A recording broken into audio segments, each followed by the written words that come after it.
नमस्कार दोस्तों, मैं तेजपाल सिंह कपूरथला। दोस्तों, जैसे ही हम प्राकृतिक चिकित्सा की बात करते हैं, कुदरती तरीके से रोगों का इलाज करने की बात करते हैं, तो बहुत सारे लोगों को ऐसा लगता है कि हम मेडिकल साइंस का विरोध कर रहे हैं। हम मेडिकल साइंस के विरोधी हैं। हम ये जो डेवलपमेंट हो रही है, ये जो तरक्की हो रही है, इसका विरोध कर रहे हैं।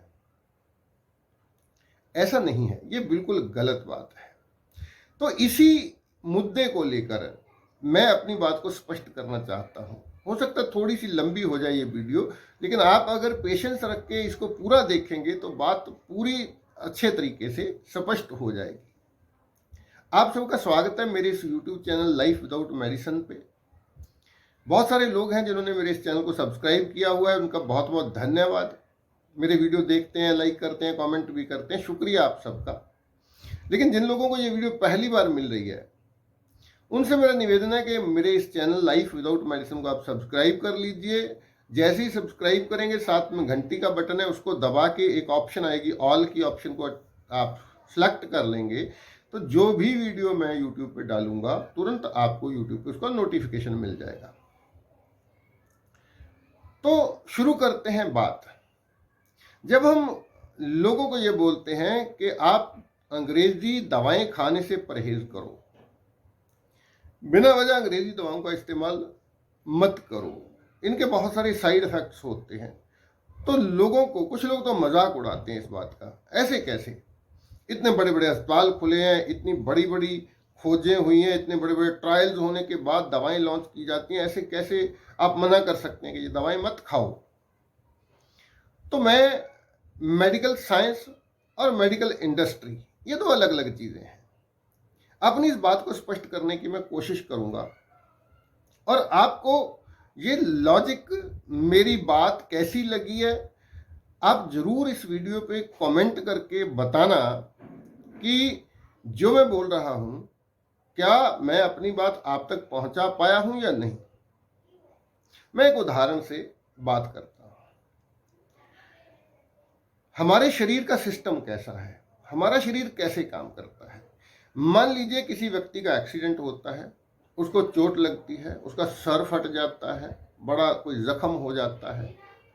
ऐसी स्थिति में जब भी हमारे शरीर पे कोई डैमेज होता है, कोई कट लगता है, कोई जख्म होता है, तो हमारा शरीर, हमारी बॉडी कैसे काम करती है कि बॉडी को, ब्रेन को पता चलता है कि यहाँ बहुत सारे सेल डैमेज हुए हैं, इन सेलों को अपने आप को क्योर करना है, इनको बहुत ज़्यादा खुराक मात्रा में खाना चाहिए।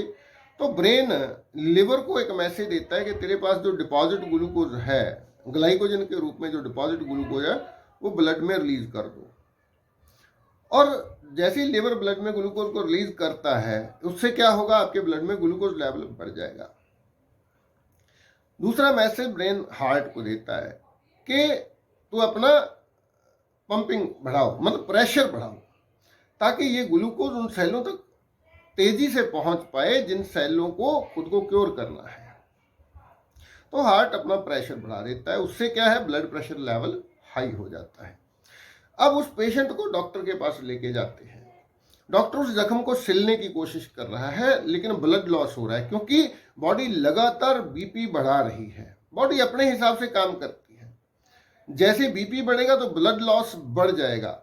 ऐसी स्थिति में ब्लड प्रेशर को एक निश्चित लेवल पे रखा जाए, उसको ज़्यादा ना बढ़ने दिया जाए, इसके लिए खोज की गई कुछ ऐसी दवाओं की जिनको खाने से ब्लड प्रेशर ज़्यादा ना बढ़ पाए। लेकिन केवल उसी समय के लिए, जिस वक्त डॉक्टर ऑपरेशन कर रहा है, जिस वक्त डॉक्टर स्टिच लगा रहा है, जिस वक्त ऑपरेशन टेबल पे पेशेंट है, केवल उसी वक्त के लिए, इमरजेंसी स्थिति में पेशेंट की जान को बचाने के लिए उस दवा की खोज की गई, और वो दवा पेशेंट की जान बचा भी पाती है। उस स्थिति में ये जरूरी होता है कि उस मरीज का ब्लड प्रेशर एक निश्चित सीमा में रहे। अब ये तो हो गई मेडिकल साइंस। मेडिकल साइंस ने ये देखा कि ऐसी स्थिति में ब्लड लॉस होता है, बहुत सारे लोगों की जान चली जाती है। ऐसी स्थिति से निपटने के लिए एक दवा का निर्माण होना चाहिए जो ब्लड प्रेशर को कंट्रोल में कर पाए। वो दवा तो बन गई। अब जब मेडिकल इंडस्ट्री की बात आती है, जिस कंपनी ने वो दवा बनाई, उस कंपनी को ऐसा लगता है कि ये दवा तो बिक ही नहीं रही, इमरजेंसी तो बहुत कम लोगों के साथ आती है, एक्सीडेंट तो बहुत कम लोगों के साथ होता है। वो कंपनी तो ये चाहती है कि हमारी दवा, हम अपनी दवा दुनिया के सभी लोगों को खिला पाएं, बेच पाएं, उसके लिए एक योजना बनाई जाती है। क्या योजना बनाई जाती है कि अगर हमें दवा की सेल को बढ़ाना है, अगर हम चाहते हैं कि हमारी दवा उस एक्सीडेंटल या इमरजेंसी स्थिति के बिना भी लोग खाएं, तो क्या किया जाए। तो एक योजना बन के तैयार होती है, क्यों ना हम ब्लड प्रेशर का एक नॉर्मल लेवल तय कर दें। अगर हम एक लेवल तय कर देंगे तो जब भी कोई व्यक्ति कभी भी अपना ब्लड प्रेशर चेक करवाएगा, अगर उसका बीपी उस लेवल से ऊपर होगा तो हम बोल सकते हैं कि अब आपको ये दवा खाने की ज़रूरत है। तो 1970-80 के दरमियान ये नॉर्मल ब्लड प्रेशर लेवल तय किया गया था 160-100, ऊपर का 160, नीचे का 100। अब जैसे ये ब्लड प्रेशर लेवल तय किया गया, तो जब कभी कोई भी व्यक्ति किसी भी स्थिति में अपना ब्लड प्रेशर चेक करवाता था, तो अगर उसका 160 से ऊपर है तो डॉक्टर उसको गोली दे देता था। कुछ लोग गोलियां खाने लग गए, बीपी की दवा खाने लगातार लग गए, और हमेशा डॉक्टर ये बोलता कि ये दवा आपने शुरू तो कर दी, अब बंद मत करना, लगातार आपको खानी है। अब कंपनी क्या देखती है कि सेल तो बहुत ज़्यादा बड़ी नहीं, अभी बहुत ज़्यादा लोग तो दवा नहीं खा रहे, तो फिर उस लेवल को 140-90 कर दिया जाता है। अब आप कल्पना करके देखिए, कुछ लोग रात को सोए, तब तक वो बीमार नहीं थे, उनको कोई बीमारी नहीं थी, सुबह उठ के उन्होंने अखबार पढ़ा, न्यूज़पेपर पढ़ा या न्यूज़ सुनी कि WHO या कुछ और संस्थाएं हैं जो मेडिकल से संबंधित है, उन्होंने नॉर्मल ब्लड प्रेशर का लेवल जो है 140-90 तय कर दिया है।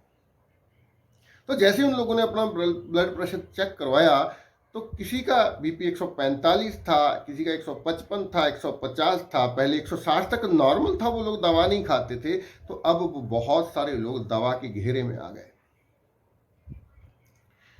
कंपनी को फिर भी तसल्ली नहीं हुई। दवा कंपनियां बहुत अमीर हैं, उनके पास बहुत पैसा है, वो सरकारों को इन्फ्लुएंस कर सकती हैं, वो बड़ी बड़ी मेडिकल संस्थाओं को इन्फ्लुएंस कर सकती हैं। फिर इस लेवल को, इस नॉर्मल लेवल को 120-80 पे लाया गया। अब फिर क्या हुआ, पहले जिन लोगों का ब्लड प्रेशर 160 से ऊपर होता था वो दवा खाते थे, उसके बाद जिन लोगों का ब्लड प्रेशर लेवल 140 से बढ़ जाता था वो दवा खाते थे। अब अगर आपका ब्लड प्रेशर 125 भी आता है तो डॉक्टर बोलता है आपको दवा खानी चाहिए, क्योंकि 120-80 नॉर्मल लेवल है।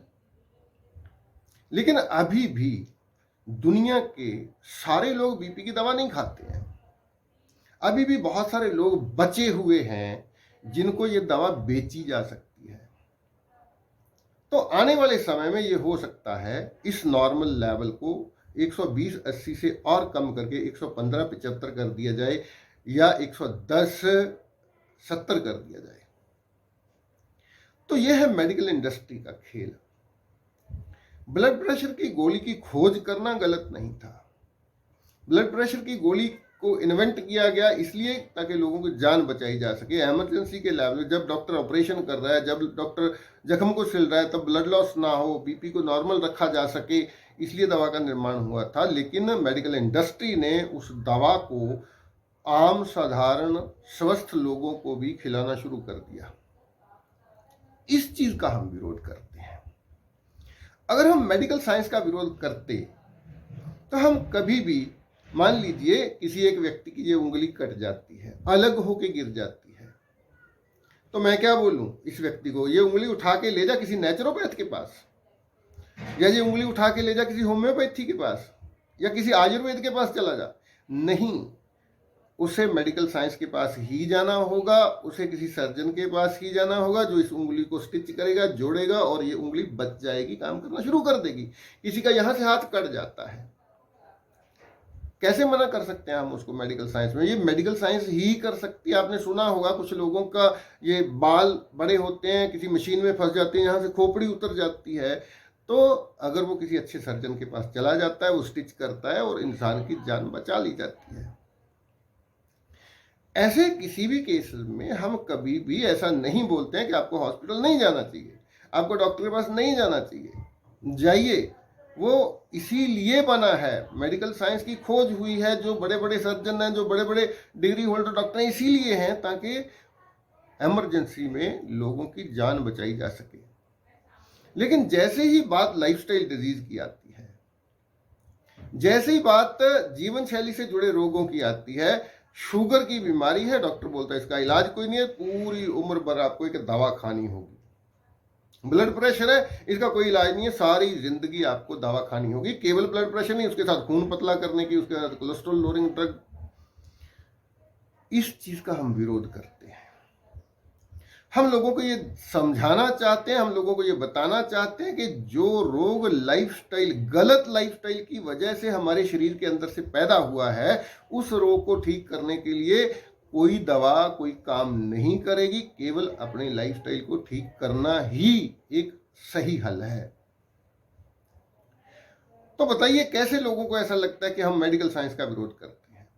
हम तो मेडिकल इंडस्ट्री की तरफ से लोगों की जो लूट हो रही है, जो लोगों को मिसगाइड करके बिना वजह लोगों को दवाएं खिलाई जा रही हैं, शुगर के मामले में भी आप देख लीजिए। एक बात मैं आपको और बताना चाहता हूं कि हमारा शरीर ब्लड प्रेशर को खुद मैनेज करता है। आप अगर एक दिन में 10 बार अपना ब्लड प्रेशर चेक करें तो कभी भी आपको एक रीडिंग नहीं मिलेगी, ऐसे ऊपर नीचे ही मिलेगा, कभी कितना कभी कितना कभी कितना। अगर आप पूरी तरह से स्वस्थ हैं, आपको दिल की कोई बीमारी नहीं है, तो भी आपका ब्लड प्रेशर इसी तरह फ्लक्चुएट करेगा, क्योंकि हमारा शरीर ब्लड प्रेशर को अपने हिसाब से मैनेज करता है। किसी का ब्लड प्रेशर कब कितना होगा ये कोई डॉक्टर तय नहीं करेगा।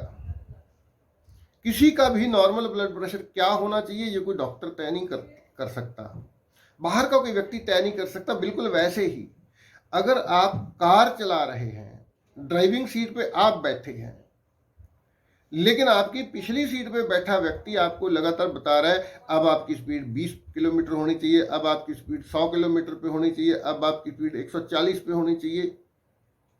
अगर स्पीड का कंट्रोल उस पीछे बैठे व्यक्ति के पास होगा तो आप कार चला नहीं पाएंगे और लाजमी एक्सीडेंट होगा। कार की स्पीड कब कितनी होनी चाहिए ये ड्राइवर को ही पता है, वही तय करेगा। कार में 4 सवारियां और बैठी हैं, 4 लोग और बैठे हैं जो सफर कर रहे हैं कार में, वो तय नहीं करेंगे कब कितनी स्पीड होनी चाहिए। इसी तरह ब्लड प्रेशर कब कितना होना चाहिए ये केवल और केवल हमारा शरीर तय करेगा। बाहर का कोई व्यक्ति, कोई डॉक्टर या कोई साइंटिस्ट ये तय नहीं कर सकता कि कब हमारे शरीर का ब्लड प्रेशर कितना होगा। जैसे मैंने पहले बताया, जैसे ही ब्रेन को पता चलता है बॉडी में कहीं डैमेज हुआ है तो वो ब्लड प्रेशर बढ़ा देता है, वो हार्ट को मैसेज देता है आप ब्लड प्रेशर को बढ़ाओ। जब हमारा शरीर किसी बैक्टीरिया से, वायरस से लड़ेगा, सेलों को ज्यादा खुराक की जरूरत पड़ेगी, बीपी बढ़ा हुआ मिलेगा। जब एक खिलाड़ी खेलता है तो उसका बीपी कितना होता होगा, अंदाजा लगा के देखिए। जब एक दौड़ाक दौड़ता है उसका बीपी कितना होता होगा। बीपी अप डाउन अगर बीमारी है तो डॉक्टर लोग मना क्यों नहीं करते खिलाड़ियों को, खेलना बंद करो, इससे आपका बीपी 120-80 के ऊपर चला जाएगा, ये तो बीमारी हो जाएगी। जब हम मेडिटेशन करते हैं तो हमारा बीपी बिल्कुल लो लेवल पे आ जाता है, तो कभी डॉक्टर ये तो बोलता नहीं कि मेडिटेशन मत करो इससे लो बीपी हो जाता है, तो ये तो बीमारी है। अगर हमारे सेलों को कम खाने की जरूरत है तो हमारा हार्ट धीरे धीरे पंप करेगा। जब हमारे सेल खाने के लिए चिल्लाएंगे हमें खाना चाहिए, हमें खाना चाहिए, तो हमारा हार्ट अपने प्रेशर को बढ़ा देगा, बीपी हाई हो जाएगा। तो ये कब कितना होना चाहिए ये कोई दवा कंपनी तय नहीं कर सकती, ये कोई मेडिकल संस्था तय नहीं करेगी, ये केवल हमारा शरीर तय कर सकता है कि कब कितना ब्लड प्रेशर होना चाहिए। ब्लड प्रेशर का एक लेवल तय कर देना ही अपने आप में एक षड्यंत्र है। किसी के ब्लड प्रेशर का कोई लेवल तय नहीं किया जा सकता। और नॉर्मल लेवल जब 160-100 था तो 140-90 क्यों किया गया? उसके पीछे कौन सी रिसर्च है, कौन सी ट्रायल हुई, क्या हुआ? आप ढूंढ के देखिए, मेडिकल एविडेंस ढूंढ के देखिए। 120-80 करने के पीछे क्या लॉजिक था? क्या ऐसी कोई खोज हुई कि 140-90 अगर बीपी रहता है तो ज़्यादा लोगों को हार्ट अटैक होता है, और अगर 120-80 रहता है तो कम लोगों को हार्ट अटैक होता है?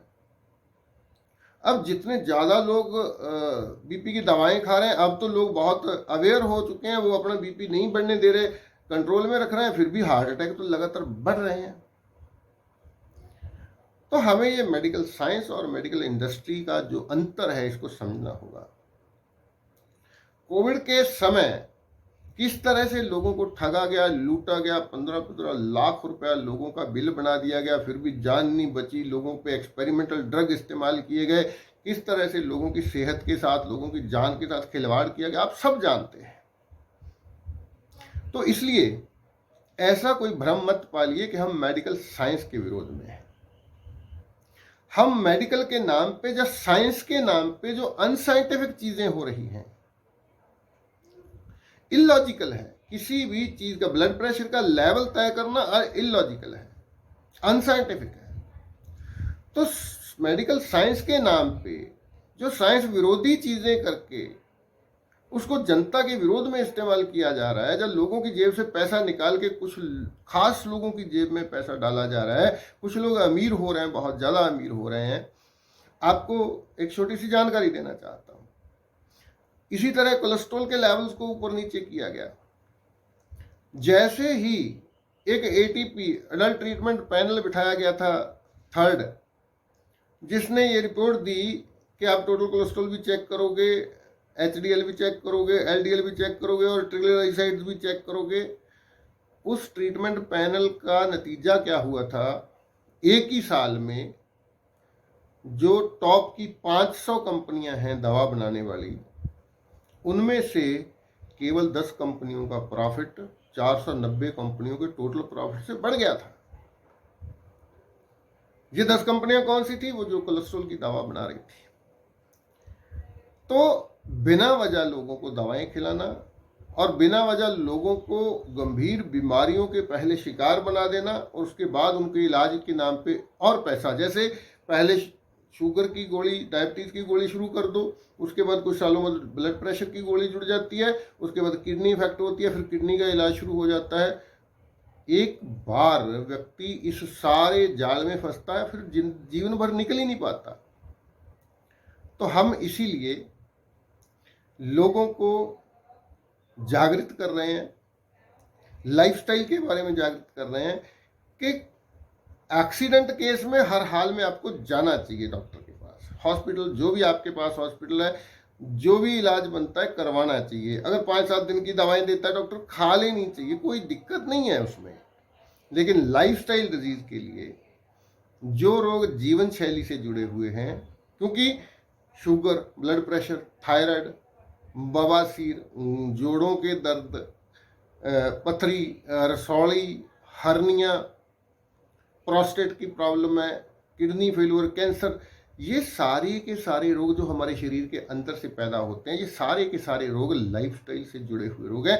ये हमारे गलत लाइफस्टाइल की वजह से, गलत खान पान की वजह से, गलत जीवन शैली की वजह से पैदा होते हैं। और इनको अगर ठीक करना है, इनसे अगर पीछा छुड़वाना है, कोई दवा आपकी कोई सहायता नहीं कर सकती। दवा केवल लक्षणों को दबा सकती है, आपको स्वस्थ नहीं कर सकती। अगर ऐसे रोगों से आपको छुटकारा पाना है तो आपको अपने लाइफस्टाइल को ठीक करना होगा। उस लाइफस्टाइल के बारे में हम अलग अलग तरीके से लोगों को जागृत कर रहे हैं, वीडियोज के द्वारा, सेमिनार के द्वारा, और एक मेरा ट्रेनिंग प्रोग्राम है इसी चीज़ में को लेकर, जागृति प्रोग्राम में लाइफस्टाइल एजुकेटर का 1 महीने का कोर्स है, ऑनलाइन कोर्स है। उसमें भी हम यही सिखाते हैं किस तरह से हम केवल अपने लाइफस्टाइल को ठीक करके इन सारी बीमारियों से छुटकारा पा सकते हैं। एक भी दवा खाने की ज़रूरत नहीं है। तो आप जरूर कमेंट करिए मेरी ये सारी बातचीत आपको कैसी लगी। आप जरूर कमेंट करिए ताकि मैं अपने इस ज्ञान को और बढ़ा सकूं और अपनी बात को और अच्छे से आसानी से समझाने की कोशिश कर सकूं। आप सबका धन्यवाद, शुक्रिया, मेहरबानी। बहुत जल्द मिलेंगे एक नए वीडियो के साथ।